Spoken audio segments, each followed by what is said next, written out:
ይህ ሰው በአሁኑ ወቅት በአፍሪካ ዝነኛ ሆኗል። ከመገናኛ ብዙሃን የፊት ገጽም ላይ አልጠፋም። ሰልፍን ተወጥቶለታል። ከታክሲ ጥበቃ ውጪ ሰልፍ በማይፈቀድባት ኢትዮጵያም ጥቂት ራስ ተፈሪያን ለዚህ አፍሪካዊ መሪ አጋርነታቸውን ለማሳየት ሰብሰብ ብለው ታይተዋል። በእርግጥም ትራውሬ ዝነኛ ሆኗል።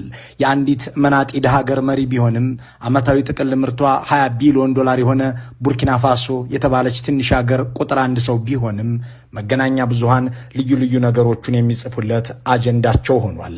ትራውሬ ድሃ የሚሉትን ሰዎች አይወዳቸውም። ኦቶዋና ለንደን የከበሩት በእኛ ሀብት መሆኑ እየታወቀ እኛን ድሃ ማለት ፓሪስና ብራስልስ መብራት በርቶ የሚነጋው ከኛ በተወሰደ ዩራኒየም ሆኖ ሳለ እኛን በጨለማ ውስጥ የሚኖሩ ብሎ መዝለፍ ምን ይሉታል ባይ ነው። ይህ ሰው የዛሬ አጀንዳችን ነው። ወታደራዊ ፍንቀላ በዓለም ታሪክ የዲሞክራሲና የሰላም ውጤት ኖሮት የታወቀበት የረባ ዘመን ባይኖርም መፈንቅለ መንግስት ብርቅ ባልሆነባት አፍሪካ ከሁሉም ደግሞ ለመፈንቅለ መንግስት ቤተኛ በሆነችው ቡርኪና ፋሶ 10 የሚደርስ መፈነቃቀል በተፈራረቀባት በዚያች ሀገር ትራውሬ የተባለ ፈንቃይ ሻምበል የሚጨበጨብለት ሆኗል። ለፈንቃይና እወደድ ባይ መሪዎች ማጨብጨብ የማይሰለቸው የአፍሪካውያን መዳፍም ያንኑ ግብሩን እያደረገ ነው።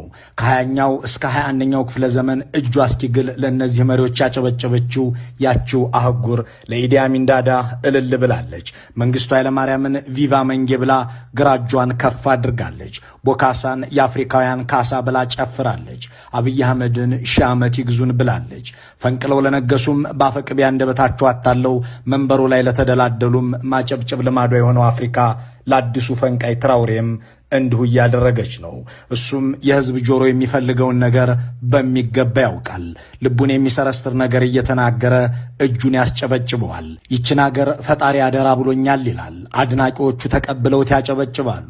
ፈጣሪንና ሰራዊታችንን ይዘን የማናሸንፈው የለም ሲልም በፉጨትና ጩኸት ያጅቡታል። በአፍሪካ መሪዎች ባህሪና ተፈጥሮ ላይ ምርምር ያደረጉ ምሁራን በራሱ በትራውሬ አገር ሰው በተሰየመውና ሳንካራይዝም ተብሎ በተጠራው አይነት አቀራረብ እሱም የአፍሪካን ወጣቶች ልብ ለመማረክ እየጣረ ነው።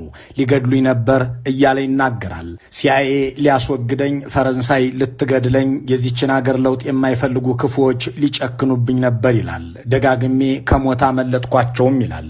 እንዲህ ያለውን ፖፑሊስት ወይም እወደድ ባይ አካሄድ ሳንካራይዝም ያሉት ምሁራን ይህንኑ አካሄድ ብዙ መሪዎች ሲጠቀሙበት እንደነበረም ጽፈዋል። በእርግጥም ብዙ አምባገነን መሪዎች ወይም ወደ አምባገነን አገዛዝ ጉዞ ላይ ያሉ ግለሰቦች የሚጠቀሙት ተመሳሳዩን መንገድ ነው።